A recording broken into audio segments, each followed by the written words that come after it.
Welcome back to another episode of Out of the Blank Podcast. Mr. Duffett, it is a pleasure to have you back on the show. Would you mind reintroducing yourself to everyone out there listening?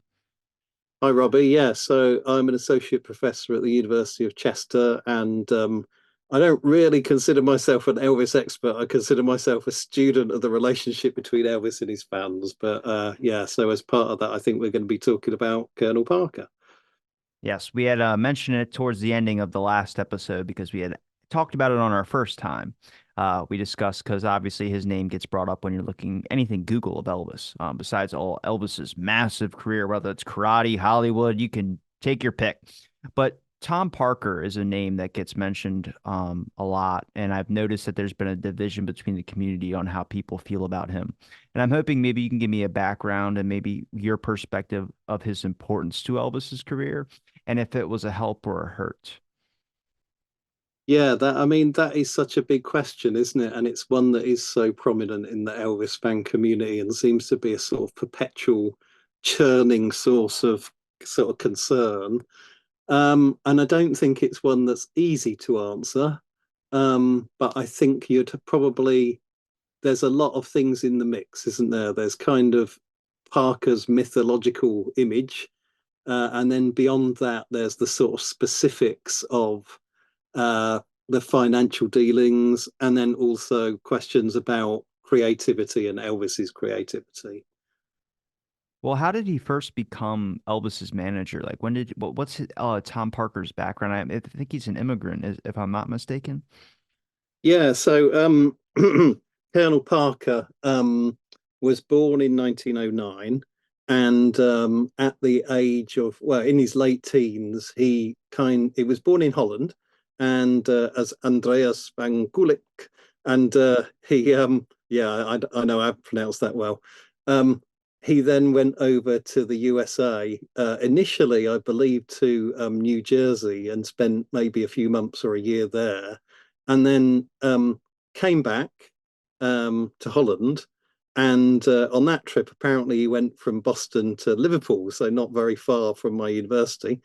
And then came back to Holland, and then went off again to America and settled there uh, at about the age of 20 in about 1929. So, really, the interesting thing I think about Parker in that sense is that not only was he initially, at least, an illegal alien, and we kind of know that, it's a major part of the story, but also when you think about it, the first entire half of Parker's life is sort of pre-meeting Elvis. So that part of Parker's biography is still a bit kind of hazy, I think, even to the people who've looked into it a lot, like Lana Nash and others. Um, but we know that pretty much as soon as he got into the USA, he actually served in the military for about 4 years on and off. Um, Initially at a place called Fort Shafter in Hawaii, and then a place called Fort Barrancas in Florida.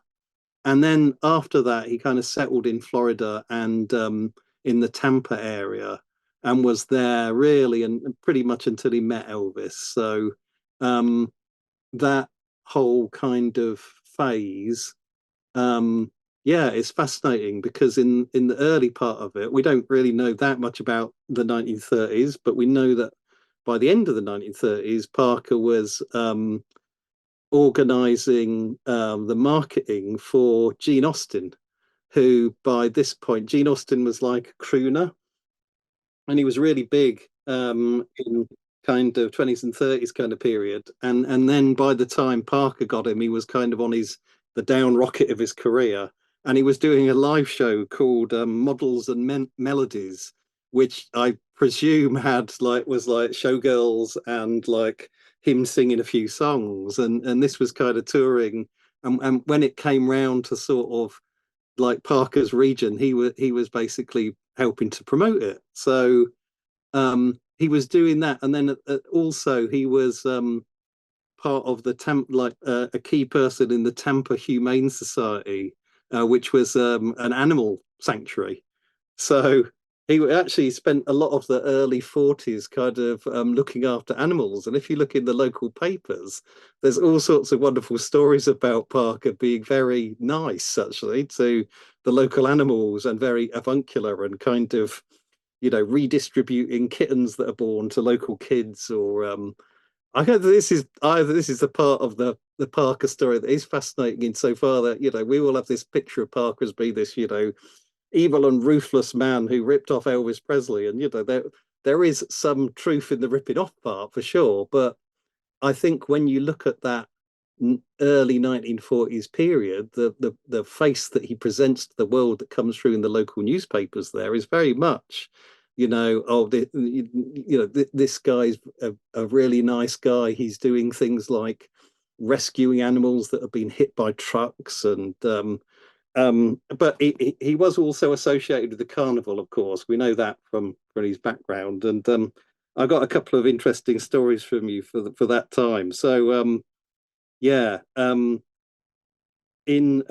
February 1943, there's a story in the local newspaper that Parker spots a dog down a drain pipe one of those big drain pipes that he has to rescue, and he doesn't know how to get down to it. So he calls one of his mates who's got dwarfism from the circus and actually kind of lowers him down to get the animal. So you've got stories like this in the paper. And then it was basically at the end of 1943 that Parker kind of quit the Humane Society, and then from then on he was managing Eddie Arnold, and that was a sort of gradual association that built up, and it was really a rehearsal for what he did with Elvis.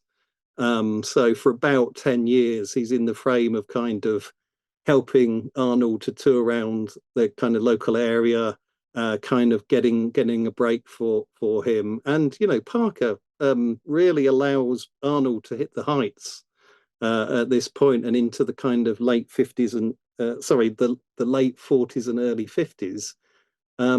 He becomes, quite a large scale manager promoter with a knowledge of every part of the business through working with Arnold and helping him to get the breaks. Now, we're probably going to get to this a little bit later on, but I wanted to ask you this question now while it's fresh in my head. But do you think that the music industry turned Colonel Parker into this kind of figure that everyone kind of despises, ruining Elvis's career? Or do you think it was the mythology that people just need a person that comes out as kind of the evil figure in it? And it could be multifactorial in this, but I mean, I see evidence of where he did take money from Elvis and he did do some very manipulative manager-like things, but that's not like any other slimy kind of manager in a sense when it comes to a lot of these horror stories about musical careers. But the beginning, though, I mean, helping out at the Humane Society, I don't know about the dwarf story. That sounds like it was planted, to be 100% honest with you. I was like, I don't Well, but, know. but but that's the whole thing. There's a consistency there, isn't there? That Colonel Parker is a showman, and he's interested in kind of that kind of gathering that kind of publicity, and his role around that kind of time is to be an advance man, so that if you've got an act that's going to a new town, Colonel Parker will rock up and put up posters and other things to tell everybody about that act, and so he's sort of practiced in that marketing thing of just kind of letting everybody know. And there's a story from 1952 where um, Parker's in the paper because he's mass produced a load of Eddie Arnold like lace ties with Arnold's name on them. So anytime you put on a lace tie that the Colonel's given you, because he gave them out to loads of people, you would see Arnold's name and it would be brand recognition. So he's kind of gloating over kind of doing that. So I mean, I think the idea of Parker being this sort of evil, parasitic kind of character really more develops after Elvis dies, and during this period, I think people, he was sort of when he got into the spotlight alongside Elvis, which was pretty quick in terms of Elvis getting national fame.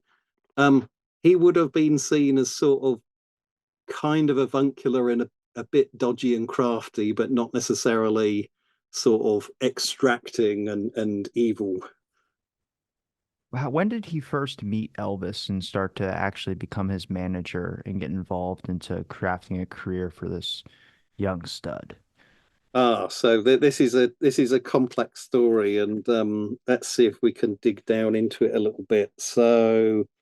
Okay, so um, the reason that Eddie Arnold fired the Colonel or kind of got rid of the Colonel as manager was that the Colonel had taken up with Hank Snow as an artist, and Arnold thought that he was being exclusively treated because the Colonel had a 25% contract with Arnold. So when Arnold found out that the Colonel had another kind of interest going, he was upset about it. So he kind of got rid of the Colonel as a manager, and the Colonel kind of turned around and said to him, "Well, if you're going to do that, you owe me, I think it was $50,000." So Arnold paid it off, but Arnold was still promoted by the Colonel. But what the Colonel then did was take the money and work with Snow to create a company for promotions. And with this promotions company, um, in fact, I think there were two companies, Jamboree Attractions and Hank Snow Enterprises. Then the Colonel um, acted as a kind of regional promoter, and it was like in this era of kind of about like late 1954, early 1955 that the Colonel kind of found out about Elvis, and there's still various stories about how that happened. I mean, it's clear that the Colonel was familiar with the Louisiana Hayride where Elvis was performing. That was kind of regional radio, which would get Elvis a lot of his live show dates because people knew him from that. And at one point, in one of the biographies, I think it's James Dickerson's biography, he actually says that the Colonel wanted to buy the hayride. So that like definitely the Colonel knew of the hayride, and he may have found out about Elvis through there. And then there's another story that maybe the Colonel's promotions man, Oscar Davis, who was I think Hank Williams' manager before Hank Williams died, and was a little bit like the Colonel in terms of being a showman. Um, like there's a story that he may have gone to Bob Neal, who was Elvis's second manager, because Scotty Moore initially managed Elvis, and then this local DJ called Bob Neal did, and he may have heard Elvis's early records, and kind of got back to the Colonel and said, you need to check this boy out. Um, and then He seems very opportunistic, doesn't he? I mean, maybe that's where later on you see him taking opportunistic choices and business decisions that weren't just more from a personal aspect of looking at Elvis's condition of his health later on that people always point at. yeah, certainly the Colonel was highly opportunistic, but I think also anybody with any nunts in that kind of area of the business would have begun to become interested in Elvis because of the commotion he was making around his live shows around this kind of time. And I was reading in a book about the Aberbachs, who were Elvis's publisher, um, that they were interested in Elvis perhaps as early, if not more so, than the Colonel. So Elvis was already kind of like making a noise, if you like, in terms of this kind of marketplace, although it's very patchy. Um, but the Colonel kind of spotted his the commotion he was creating at live shows, particularly in Texas around like very early 1955. And then basically the Colonel moved in on the deal that Elvis had with Bob Neal. So he set up a meeting with Bob Neal and Sam Phillips at Sun Records. And then he kind of moved in as Elvis's promoter and special representative. And then um, I believe Neil had a 1 year contract with Elvis from early 55, which kind of ran out in early 56. So basically, in that time, somewhere probably early in that time, kind of Parker sort of inserted himself as sort of special representative and kind of split things with Neil for a while. And then when Neil's contract ran out, Parker was the only person that had a kind of um, agreement with Elvis. But that, I mean, people have put, oh, they just had a gentleman's agreement with a handshake. No, they did have a contract. You can find a contract for them. But yeah, so basically, Parker moved in on Neil's kind of territory, but Neil seemed gracious about that, and also may not have had the skills to bring Elvis to a much more wider kind of national level. Parker did because of the Eddie Arnold connections, really. Now, what did Parker feel about when Elvis went into the army? Um, Because he's a military guy, so you would think he would be supportive of it, right? Like most military people are. But also, you're losing money, aren't you? Because he's putting his career kind of on hold a little bit. yeah, I don't think that Elvis going into the army was the colonel's sort of Machiavellian planning, like some people say, oh, the colonel invented this to kind of move Elvis's career forward and make him seem like a more like Perry Como type sort of safe family entertainer because he was in the army. What happened was that Elvis basically got called up, and they kind of deferred it a bit because of some of the filming he was doing and things. And the colonel kind of knew, probably from his study of the industry. I mean, it wouldn't have been hard to know, for example, that previous um, popular musicians, did all right from being in the army. It wasn't necessarily something where they would die the death because they went in the army. In fact, the army was good publicity for a lot of them. I think what happened was that when Elvis did go into the army, although the colonel would have benefited from the controversy around rock and roll being good for publicity in terms of just any news being good news, I think he would have also known that the big marketplace was in conservative entertainment for people who didn't want to be that radical, and so the sort of thing that was being done by Perry Como or Frank Sinatra or Bing Crosby or these various crooners was kind of yeah, he would have seen that area as good for business, and Elvis going into the army was an opportunity in some ways to maneuver him towards that market. Now, when did Elvis's career officially start getting booked places? When Tom Parker really kind of started being involved in scheduling Elvis at certain events and certain places where you start to see the beginning of Elvis Presley emerge? Well, I mean, I think Elvis Presley began to emerge pretty much immediately that the recordings of his music got out, and he certainly, in a local sense, he started to be booked, and then that became like regional, and then with the Louisiana and the Hayride, it became a bigger thing. Yeah, so I think it was a gradual process of building up where the Hayride allowed um, Elvis to start barnstorming, what they call barnstorming, which is moving into different territories because people had heard him on the radio. So he was playing all high schools and local venues, and got kind of regionally big, and then yeah, the Colonel kind of took it forward. Now, what ideas did the Colonel have that really were kind of revolutionary to the way that Elvis' career kind of went? Like, was he involved in the Hollywood stuff? Was he involved in Oh yeah, certain? like Okay. that.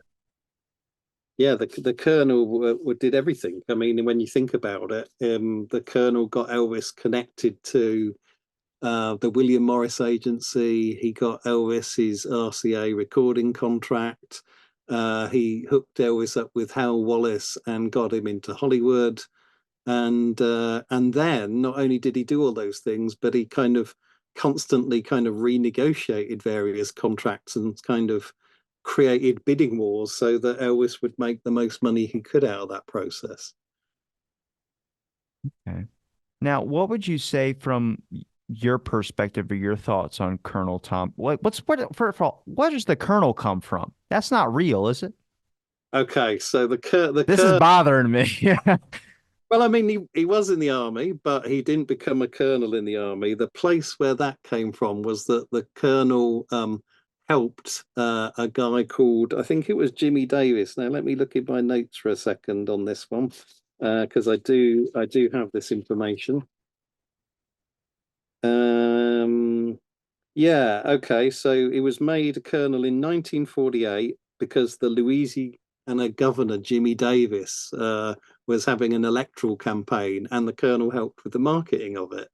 And so this is a key thing, that part of the reason I think that the Colonel was well connected, because he was incredibly well connected, was that he was a member of, I believe, a member of the Showman's League of America, which was a sort of organization for people connected with circuses and carnivals and things. And I think that that was a kind of a network of people that's reached into politics and other places, because quite a lot of these kind of show business, sort of regional show business people would go kind of think, oh, I could go in for being governor, or I could kind of capitalize on my local publicity or popularity and kind of change my role a bit.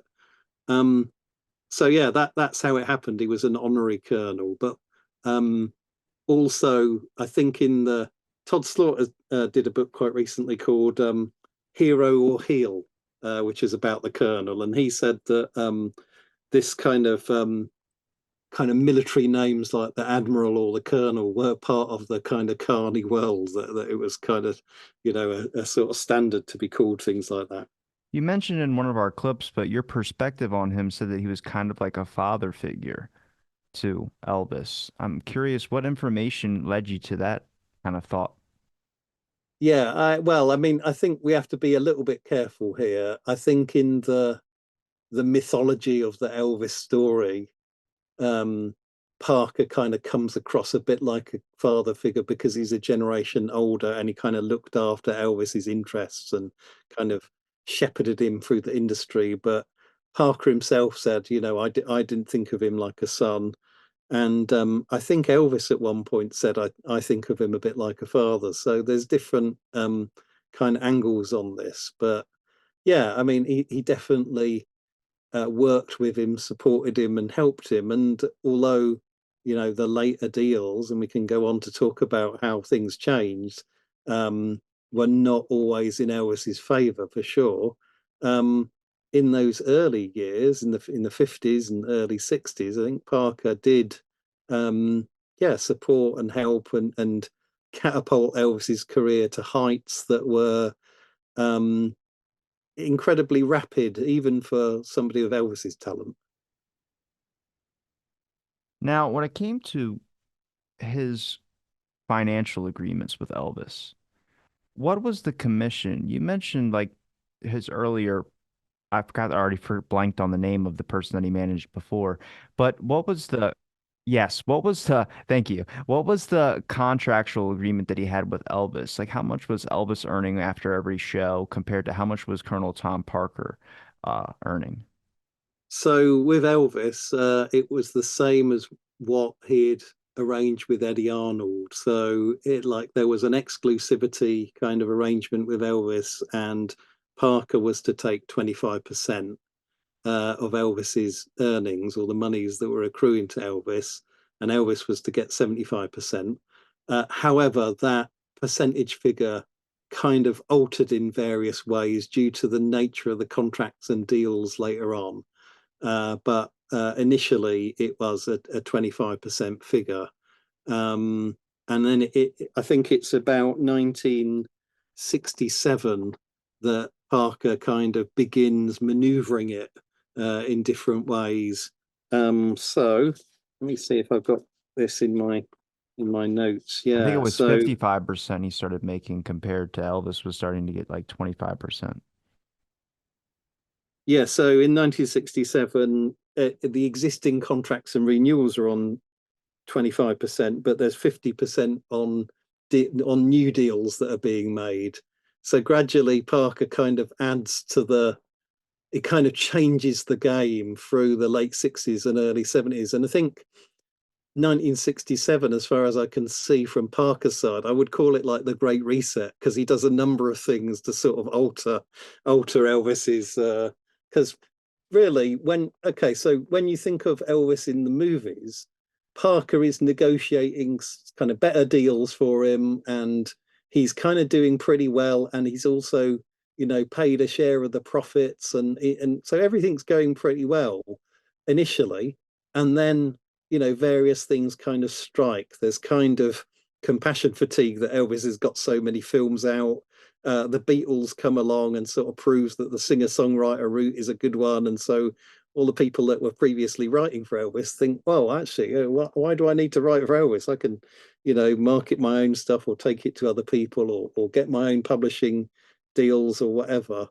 And there's kind of diminishing returns then on the movies, and the box office kind of goes down. And so, really, what Parker has is almost like a strategy of failing forward. That it like rather than being concerned about the artistic value of any project, what he will say is, "Well, listen, if you give Elvis 1 million, you've got Elvis." So this sort of strategy means that the money is used as a sort of searchlight to find projects that are sort of relevant that Elvis could do, and that process stalls when the income from the movies in terms of box office and things goes down. So eventually you get to early 1968, and Parker has to renegotiate a movie contract, and he ends up with a kind of joint movie and TV contract, and that becomes then the comeback special, and I think it's Change of Habit, like Elvis's last film. But um, the key thing here is in by 1967, this process is kind of on the rocket is slightly going downwards, and Elvis is starting to go a bit AWOL from the Colonel in his private life. He's got this thing called the Circle G Ranch where he's taking the Memphis Mafia out on horseback rides and things like that, and so he's plowing a lot of money into these sort of activities like that, and then he's not responding to the Colonel and he's not responding to the studio, and so the Colonel has to get kind of come in and kind of go, well, hang on, no, you can't do this is not right. And so he kind of like enters Elvis's private life, and he tried before. I mean, he tried in the late 50s when Elvis was in Germany, because the Memphis Mafia were having sort of wild parties. But at this point, he gets in there and he says, enough of this stuff, enough of like people like Larry Geller, enough of you being not being married to Priscilla. All of this has got to change, and we've got to rearrange stuff. So basically, Elvis kind of goes, oh yeah, we're like we better change things, and so lots changes from that point onwards. Um, but yeah, in terms of the deals, where obviously, if there's less money to be made, then even with his Machiavellian showmanship, Parker can't organize deals that are as advantageous. And he was a real expert in getting stuff like side deals and consulting fees and sort of magicking up sources of income. I mean, when you think about it, this is kind of old school Carney kind of work, because, like, first of all, you've got this thing of, well, you don't trust anybody. I mean, that like the Carney thing is, trust people when they've earned your trust. So in that context, and especially as a promoter, Parker's going to want money up front, and preferably cash, because as we know, as soon as money's not up front, people can make all sorts of excuses, or they can make all sorts of kind of accountancy claims and go, well, actually, we've deducted 15% off of this for our fees here, and you've used our expenses there. And so the Colonel's like, no, give us this money up front. And that wasn't unusual. Other artists did that. We call them silver-tongued devils, my friend. Silver-tongued devils. Yeah, Aretha Franklin did it, Chuck Berry did it. They all wanted money up front, I think. And then in the 60s as well, there was a whole generation of managers that were probably as, if not more, ruthless than Parker. I mean, Well, do you think that he was really trying to keep Elvis out of the know of what was going on with some of these things, which I believe there's probably a bit of that, but also if we're talking about late 60s, maybe early 70s, doesn't Elvis already have Graceland, and doesn't he already have kind of his close friends and setup? I mean, that's what he wanted all along, was having his family and his friends all surrounded around him and being able to live with them on a property and be able to just be free in a sense. So there's not a lack of wanting to know what all the money and being so obsessed with it at that point. I mean, you want to be with your family and friends. yeah, I think so. And in a sense, the movie life did afford some of that lifestyle for Elvis for sure. And he did get that, but at the same time, that couldn't last forever. And also a lot of people have given evidence to suggest that, and from Elvis himself, that he was unsatisfied in creative terms with kind of doing the same movie over and over again. So the Blue Hawaii template, if you like, was wearing thin on Elvis himself. I think he didn't. I mean, what are your thoughts on him as an actor in all of his movies? Because he's actually really good. Like, I was surprisingly shocked, I would say, when he mentioned that he didn't like doing those movies and he regretted some of his movies, the Hollywood career. And I was like, that sucks, because I actually enjoyed watching him in some of those older ones when he's at like a bar. Like that's that to me, that was interesting. He was a really good actor. That's not easy stuff to do, but he played the part. I personally, I love loads of different Elvis films, and I think there a lot of them are interesting for different reasons. And there's a famous quote from Elvis, which is said, "The only worse thing than watching a bad movie is starring in it." But like, actually, the films of the '50s are very dynamic. Some of the films of the early '60s and even sort of odd ones in the late '60s are interesting. And I think the thing is, part of me thinks, well, look, everybody knew this was Elvis when they saw him on screen. He was an icon, he was a famous singer, and so he could never disappear into a role, a bit like some of the method actors could, just because of our knowledge as an audience of that. However, I think Cher got an Oscar for her acting, and everybody knows Cher when they see Cher. So in that sense, Elvis could certainly act, yeah. So I mean, definitely when you look at those films like King Creole or Jailhouse Rock, he's got a certain on-screen charisma and presence and emotionality, and he can kind of pull off that end of things. Um, but yeah, he didn't. He obviously, in the end, he didn't feel that he was kind of getting his due or getting roles that would allow him to do that. And of course, the last time that was knocked on the head was the offer to appear in A Star Is Born in the mid '70s. By which point, really, he probably wouldn't have. He would have fitted that role in terms of his actual biography and life, but it would have been so close to home that it would could have been a bit painful for him. Why do you think he regretted the whole Blue Hawaii family vibe that he was starting to portray in movies? I don't think he regretted it in the sense of um, in a lot of ways it was good for his career, even when he went back into live music to have that as part of his reputation.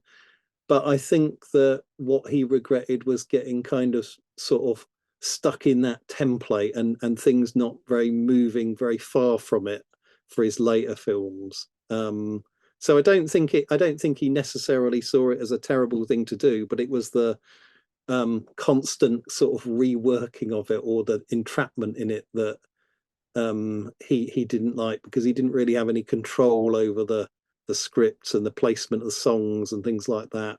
He had certain limited capacity to kind of change the creative world. And of course, when you look at what he did in the studio, that kind of creativity was very much his domain.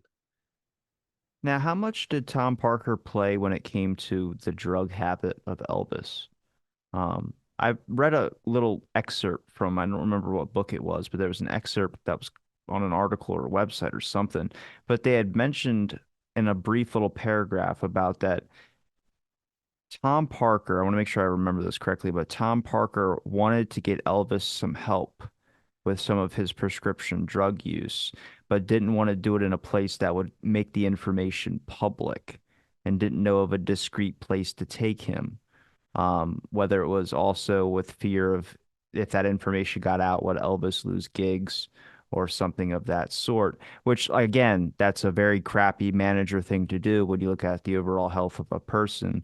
But also he had that image in mind. Now, whether it was for money or whether it was for Elvis's own good, um, that has to be weighed as factors. But I think that's something really important a lot of people don't really consider. They kind of just think that oh, he just pumped him with drugs and pushed him on stage. And it was like, look, it could be multifactorial there.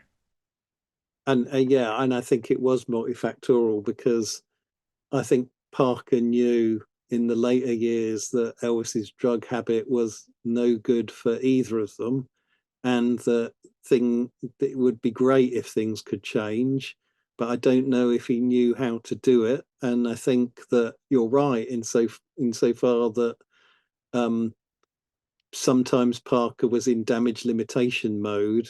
And there's a good example of that when a member of the Memphis Mafia accidentally had a car accident, a bad car accident. I think they killed somebody, or there was a sort of significant car accident, and Parker told Elvis to get out of town and to not have anything to do with this situation. So there was definitely Parker was adept at sort of damage limitation and covering things up for the sake of publicity.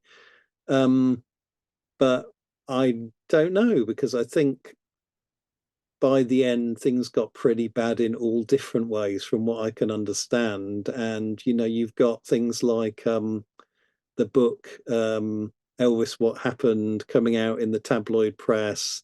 You've got Elvis's health significantly declining, and like Elvis not being able to be roused for some meetings with the Colonel. So the Colonel kind of is clear at that point that he's lost Elvis, and so you've got a sort of down spiral where it, like, whatever Parker could do was limited really in that environment. And Todd Slaughter in his book talks about the Colonel trying to get Elvis over to Europe to do a show, to give him something to kind of look forward to and to kind of get him back on track. And so there is this sort of theory that, maybe one way you could save Elvis was by giving him kind of a big creative challenge to pull off.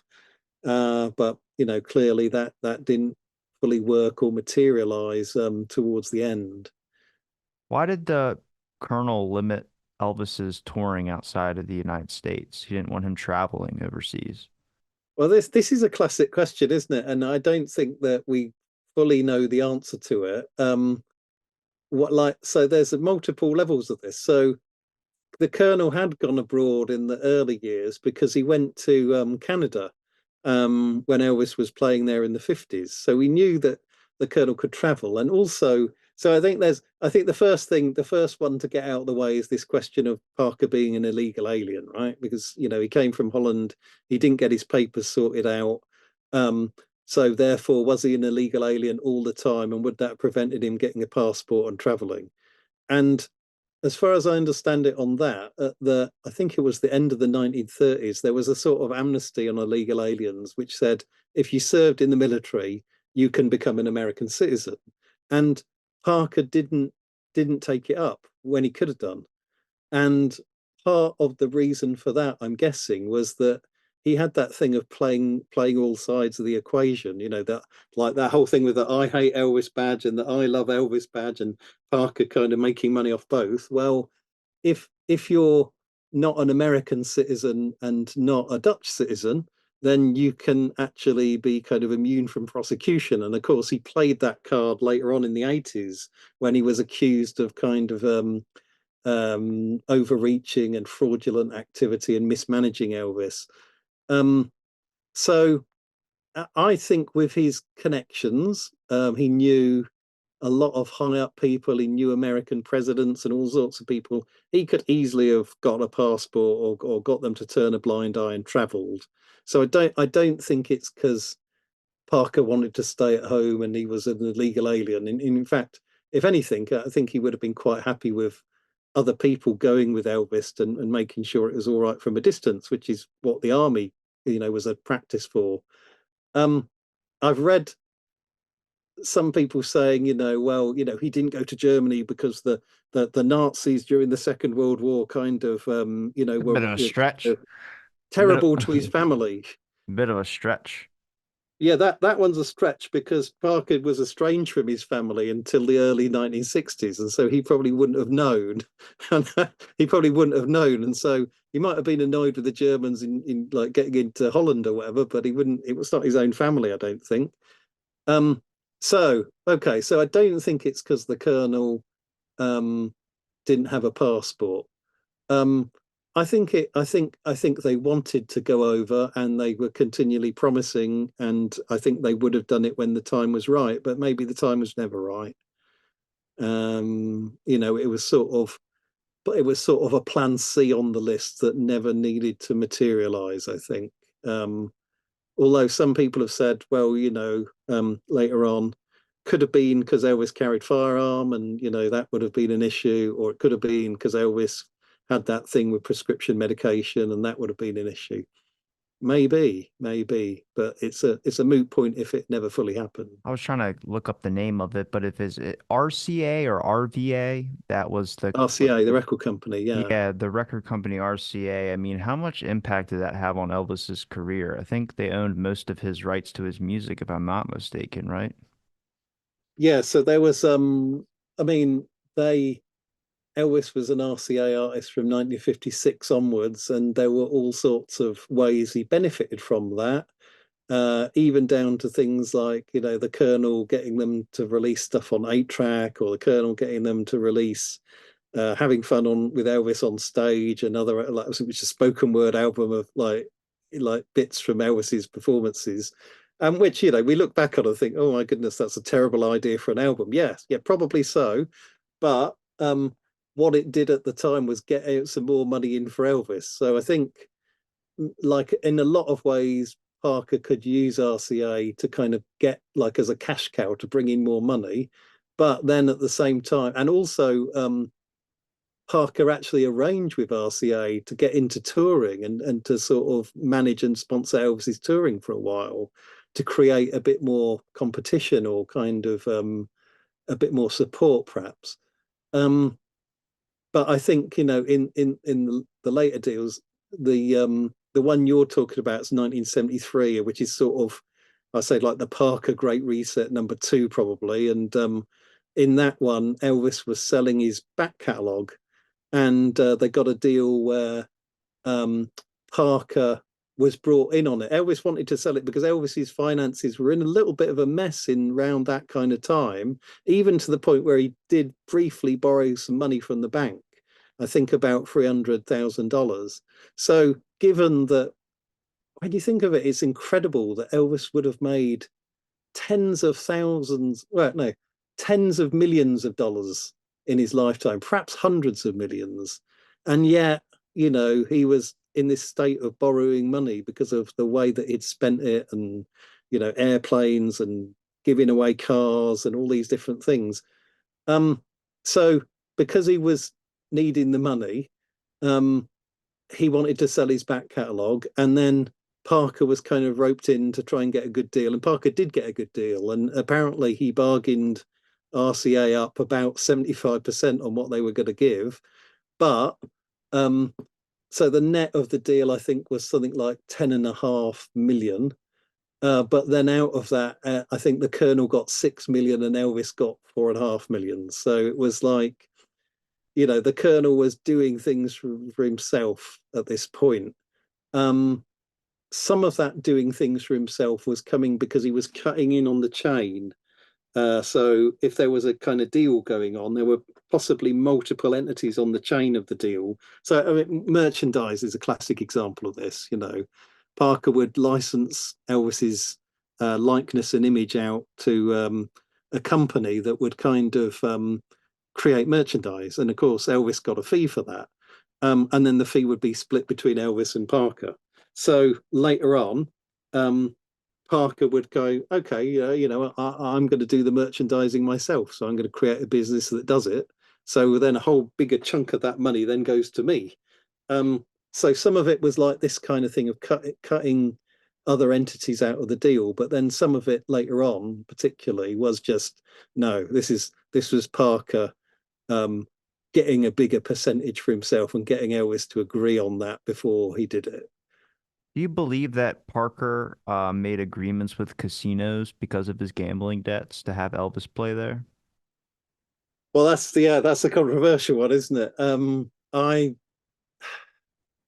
was reading recently. I think it was in the um, Adam Victor's book, the Elvis Encyclopedia, that he said that something like Alana Nash thought, and as though it's sort of friend of a friend of a friend thinks.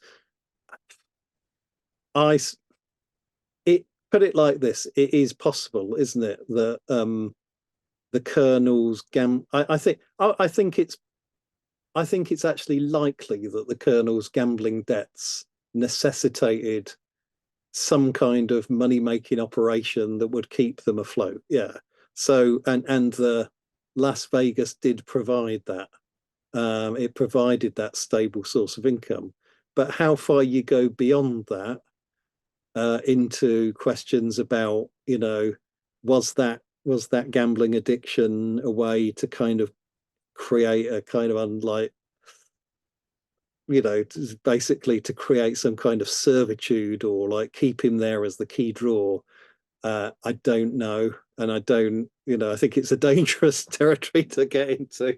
I don't know. I don't actually know, but I have seen it before where other managers have got gambling addictions, and there is part of you do wonder about it, don't you? You wonder like, is this a Bruno way for Mars owes $500 million to the MGM Grand.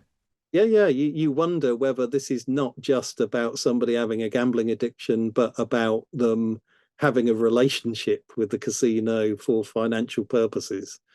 Well, Uh, most music producers or people that are booking managers try and create relationships with certain places so they can keep booking and have a reasonable schedule with certain. I mean, that's how you do business. It's like being a DJ. You want to be friendly with the guy who owns the bar so you can keep coming back to DJ at the bar.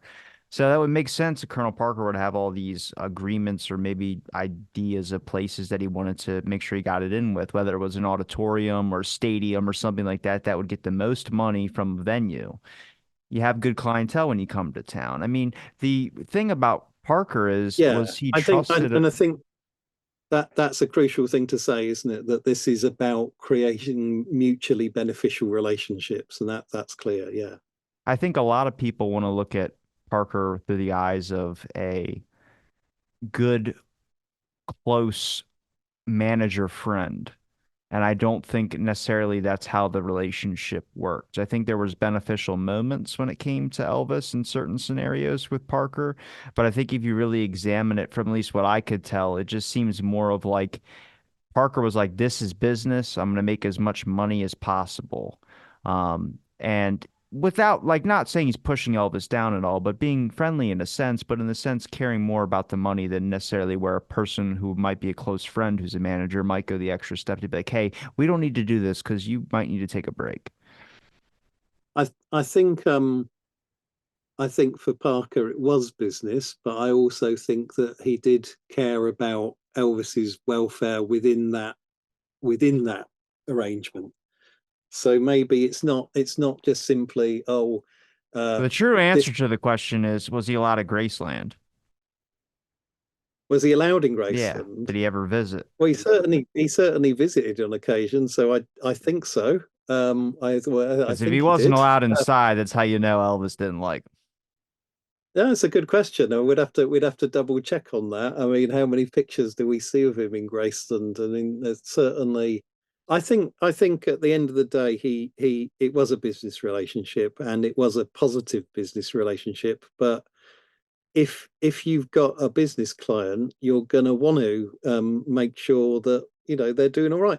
I mean, there's a famous thing where Parker had a friend who helped him out who had a printing business in his early days and I think gave him a line of credit or something like that. And then for years and years and years later, even decades later, Parker helped his friend who had a printing business and he printed a lot of Elvis's stuff. So I think when the Colonel felt you'd done him a favor, he was loyal to you. Um, and I think that is a key thing because, in a sense, he evidently he had skills. He could have moved on beyond Eddie Arnold and beyond Elvis to pick up another artist and do pretty well with them. Uh, but he didn't. He stayed with Elvis despite all of that trouble that Elvis himself was creating as an artist. So yeah, Parker was clearly exploitative, particularly in the later years, but also um, yeah, he was loyal.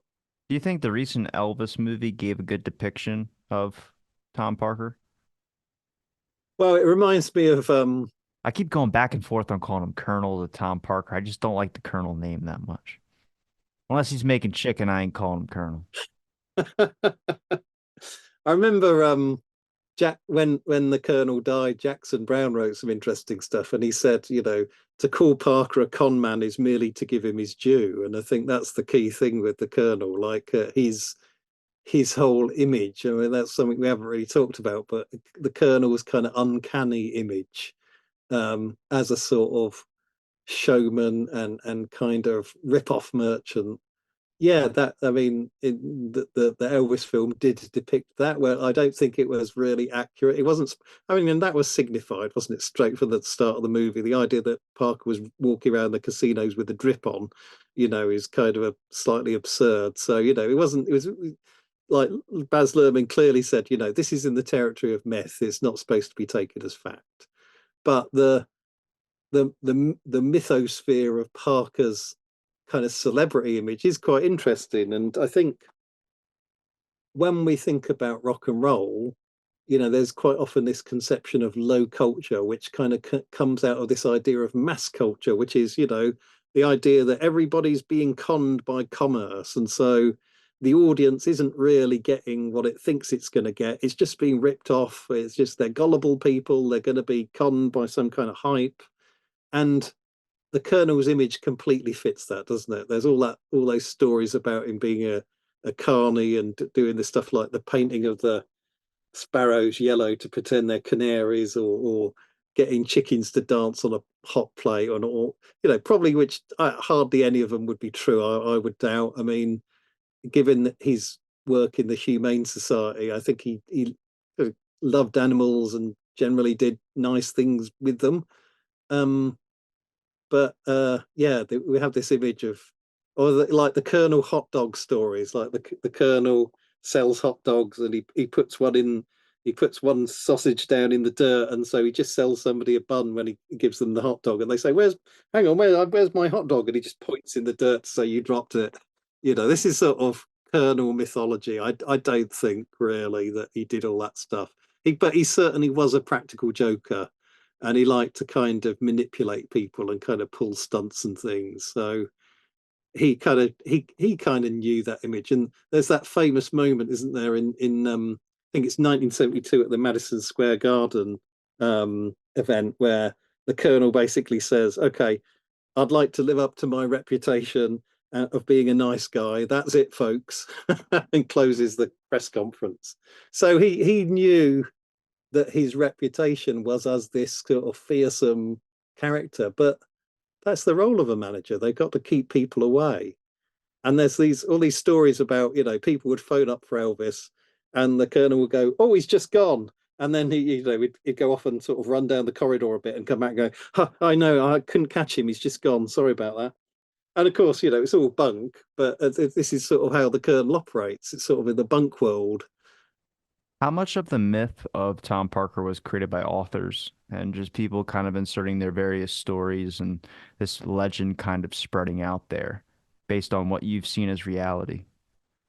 Well, I mean, I'm not in a place to judge reality because I never met the Colonel. But I've read about him for a few years and kind of, met people that have met him and other things like that. And the impression I get is that, in part, it's a co-creation, insofar that I think the Colonel reveled in his public image as a showman. He reveled in his public image as kind of slightly kind of cold or kind of untrusting, and kind of manipulative. But at the same time, I think the idea that the Colonel was thoroughly parasitic wouldn't have necessarily been something that he would have wanted to have put forward. So I think that side of it maybe does come more from the authors and things. Do you know much about the relationship between him and Elvis's family? Um, Yeah, I know a few things. I mean, I think when Elvis died, apparently it was on the day of the funeral that Parker kind of popped up with a new contract for Vernon to sign, which suggests a kind of lack of respect. Was it about the estate? Yeah, yeah. So Parker wanted to continue running everything as he had before, basically. But of course, with Elvis dead, he didn't have a kind of signature to do it, and so Elvis's father being the next of kin would have been that kind of He signature. he died a few years later, didn't he? Elvis's father died a couple of years after Elvis, so he was still around at that once Elvis died. Yeah, and you can see him on the end of the CBS special, kind of um, regretfully talking to fans and kind of closing it up. Um, but yeah, so I think there there was some kind of contact there. I mean, I don't know. Um, I read that Parker may have paid for Gladys's funeral, or kind of he's certainly done things like put flowers on the grave and send pictures to Elvis, things like that. Um, but again, I mean, equally with Elvis, I wouldn't say that the relationship is necessarily a close one. Who It's wasn't? a Oh, I'm sorry. Go ahead. I was gonna say who was in charge of the comeback special, one of those peak moments in Elvis's career that kind of put him back on the right track. well, Elvis was in charge of the comeback special along with Steve Binder, but I mean the Colonel did have a stipulation that he wanted it to be a Christmas show, right? And so that was part of the sort of tail end of like the Colonel reset, was kind of like forging this comeback special, and then getting Elvis into Las Vegas. Um, and in the comeback special, the Colonel, there was he'd done things like kind of radio special with Elvis in previous recent years that kind of showcased him beyond the movies. So we thought, okay, let's do some TV, but how are we going to do it? And the Colonel's idea supposedly was that it was going to be like a kind of Perry Como, kind of Andy Williams type thing, where it was going to be sweaters by the fire or whatever, and a Christmas special, with kind of carol singing, or that kind of thing. Um, but in the end, the network got Steve Binder, who kind of worked with Steve Allen, and he'd worked on the TAMI show, and he'd worked on a special called Petula with Petula Clark. And all of these were kind of seen as a bit more edgy or radical programming in terms of race and things. Um, so um, Elvis was working with younger people that they wanted to showcase him in a different and more dynamic way, and kind of sum up his career to date. And he was given kind of more or less carte blanche to do that. And then when the Colonel saw the final result, the Colonel was like, "Well, where's the Christmas stuff?" And they were like, "Well, yeah, we've got Blue Christmas. Let's put that in. We can include that." And so the comeback special is sort of seen as symbolically like the moment where Elvis kind of resisted the Colonel and kind of became his own creature. But of course, Steve Binder was no longer part of Elvis's life after the special, and Binder's not the only creative who was kind of cut out of Elvis's world. We know Jerry Lieber, from Lieber and Stoller, was kind of cut out. We know Larry Geller was kind of marginalized, shall we say. And I think this is one of the things that Parker did when he perceived there was kind of competition for Elvis's attention and creative direction. He would maybe sometimes get in there and, yeah, you know, um, kind of marginalize them in different ways. When it comes to examining a figure like Tom Parker, especially when you're looking at Elvis fandom, how important do you think he is to the overall story of Elvis? And then also, how would you recommend from at least a proper examination? Um, Clearly, people are going to have feelings walking into looking at Tom Parker a certain way, uh, just because I think a lot of people want to. I mean, even for me, like, I mean, there's a lot of things. It wasn't until Sally Hodell's book, and talking to her about his chronic health issue, um, that I kind of started going, yeah, that explains a lot of the rapid weight gain, a lot of bloating that started happening. It's not that he was just shoving hot dogs down his face. I don't believe that. But it gave an explanation of someone that was obviously dealing with something that is kind of psychologically hurting, and then also physically hurting as well too. I have a digestive disorder like that, so I know what that's like when she started explaining it, and it's not fun stuff to go through. So seeing his rapid weight gain, and then obviously people are going to be writing articles about you and tabloids, and you're going to hear all these stories like the banana peanut butter sandwich and all this. That, I mean, whether he was alive to hear some of those stories or reading the articles when it was happening, it's not something easily taking a toll on your mind. And I think when you really examine a reason of why Elvis got into this scenario, you want someone to blame. And I think if you look at Tom Parker a little bit, he's a very controversial figure, but I think he's overall important. Whatever you decide of what he is, you need to kind of look into him. Yeah, there's a lot there. I mean, as we're offering our opinions on this, going back, we'll deal with your mega question a bit at a time. Going back to that sort of fact, because you mentioned fans in the first place, I think Parker was always kind to fans, actually. And he did things like he wouldn't charge the fan clubs for photographs, the use of photographs. Um, he would generally try and put fans in the front row at events, and kind of keep good liaison going with the various fan clubs and things. Um, that and maybe the one exception to that, which is interesting, is the comeback special, because apparently Parker was due to kind of organise the audience for that, and then kind of fluffed it up in some way, perhaps deliberately. Um, but in terms of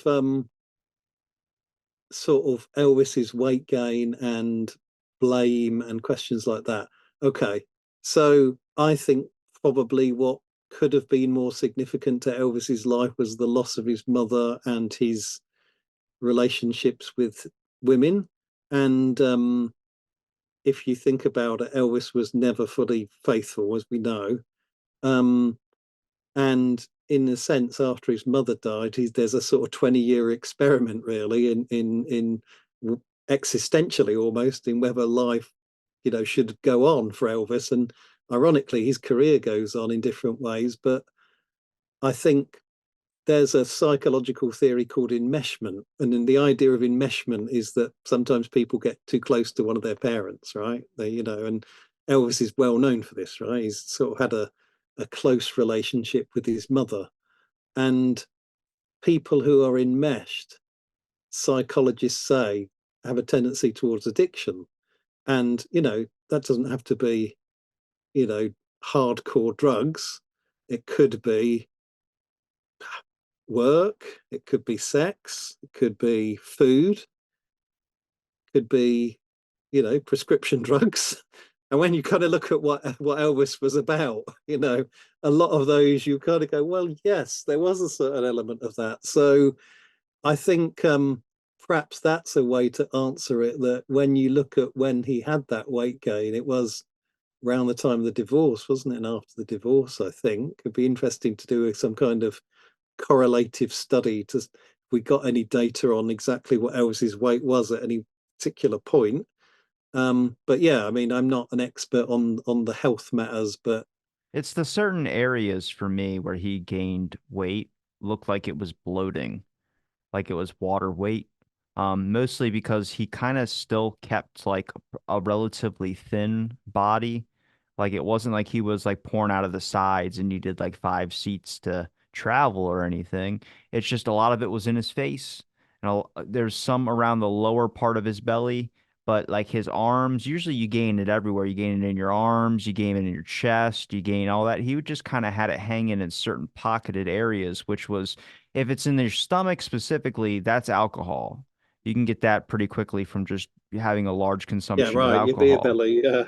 But if it's in the mouth, a lot of the time, it's usually when it's face weight gain. It's if it's not happening over your body, it's a dental issue.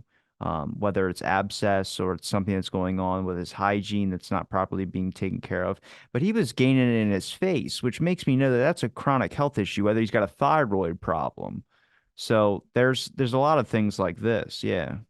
Yeah, there are certainly. I mean, it's perfectly possible to have your face swell due to immune responses. But that's usually, I'm guessing, temporary, because I get a little bit of that actually sometimes. Unless it's a chronic health issue, then it can happen permanently. Well, yeah, I mean, thyroid can do all sorts of things. I mean, one of the things that's interesting, isn't it, that on the night that Elvis died, he was playing racquetball. And if you're significantly overweight, I would assume it's pretty tough to play racquetball very easily if you're really out of shape. So, um, yeah, I'm not really a medical expert to sort of say in any direction what happened there. And I know Sally's done a lot more research on that than I have. It was just an interesting take. I'm not saying it's 100% like that's what it is, but it just would sum up some things about, obviously there's a lot about Elvis that gets kind of clouded, and it gets hard to kind of decipher who he was or what he did, because you have this version of him, riding a tractor at Graceland, and then you have this version of him on stage towards the end where he's sweating and he looks like he's really going through something. And then it's over with. And then you hear like he died on the toilet. And it's like, that's not what he is, though. He's so much more. You got to condense him down. I don't like watching his karate videos as much as some people might like it. To me, it's just sad to watch it. Because in a lot of those, he just looks like he's cutting something, whether it's something he's cutting out of his life, addiction wise, or something like that, but he just doesn't look good to me. He looks fresh on stage. He looks like a different person than when I see him in either in a movie or see him in his any other activities he was involved in. It actually looked like what he looks like when he's at Graceland. Um, Happy. You know what I mean? Yeah, yeah. I think it's those last sort of on and off in those last sort of maybe 5 or 6 years that things kind of deteriorate, isn't it? Because he was able to sort of look amazingly dynamic, and that's the way it is, which was right at the start of the 70s. And apparently, the Colonel wanted to edit that quite a bit. So there's the sort of gives a lie to the idea that the Colonel had no role in the creative process. Occasionally, he did want to do things, but yeah, I suppose the question is how much is the Colonel to blame for that changing Elvis, given that the Colonel was arranging Elvis's work life to some degree? And I don't know, because there's contradictory sort of messages there. One would be um, no, that the Colonel is actually giving something Elvis to live for, and Elvis likes to be in front of an audience, and so the Colonel's trying to provide that. And the opposite message is, well, the Colonel's worked Elvis to death, and this is, Elvis just doesn't have anything other than in his life than work. And no, I think Elvis's psychology is down to Elvis, and he had the responsibility to sort it out, and he never fully did. I mean, in a way, um, despite being an incredibly amazing singer, he was an indulged person, wasn't he, to a large degree, and he never fully got a handle on his own issues, I don't think. Do you think that the Colonel overall, would Elvis's career have been beneficial or negative without him? Um, I think that Elvis had a much more stellar career than he would have had much more quickly with the Colonel, and that benefited him in a lot of ways, but ultimately, perhaps, if you get to that level of show business, we've seen quite a few people implode. It's not just Elvis, Amy Winehouse or whoever, Robert Palmer. yeah, yeah. I mean, a lot of people have health problems and issues and things, and To be fair, that guy smoked like 60 cigarettes a day or something like that. That dude, I don't even know how he could sing like that. that can't do you too good, can it? Yeah. So yeah, it kind of is what it is, isn't it? I mean, and I don't think that it would be nice to sort of institute a law that says, however privileged the person is as a celebrity, there comes a point where we just need to section them and then sort them out. And if they're going down the wrong road. But maybe that's draconian, but it might have saved Elvis. Who knows? I mean, he didn't. I suppose that what a lot of people would say was that no, at that point in time, there were none of the facilities and none of the mental health kind of structures that would have really and attitudes that would have supported the change to be made. Because you need to check yourself into places, you need the right kind of counselling and support, and all of these other things, and that just wasn't what people did in the South in the 50s and 60s or whatever, and just didn't happen. Well, Mark, I appreciate the time you gave me to talk about this on my show. And I appreciate sharing your information with me as well, too. Is there a place where people can find any of your links? Yeah, I still haven't got my website going.